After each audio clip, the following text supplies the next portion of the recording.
Hey gardening friends, it's Lonnie, and in today's video I'll be giving you an update on Grotrax. I purchased the Bermuda and rye mix from my local Lowe's.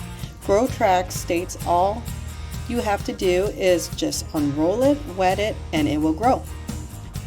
I'm in Zone 8B, Texas, and I know Bermuda does really great here, so I gave it a go.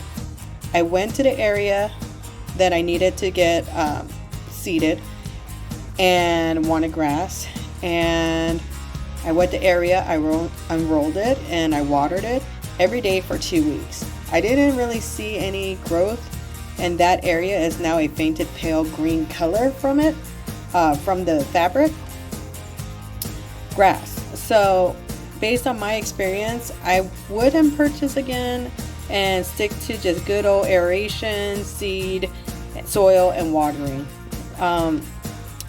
I think I'm still gonna go ahead and water it until I'm ready to reseed again. But as far as how well this product did, it just really didn't do anything for me. It was pretty messy. If my dog stepped on it, the fabric just went everywhere. As far as looking like real grass, you could tell that there is some kind of a discoloration between where I placed the Grotrax and the rest of my grass, as you can see. And I have used different settings on my water. I tried to do the mist, I tried to do the shower, and I also did the full blast and center and the cone. And nothing really seemed to help keep the seeds in place.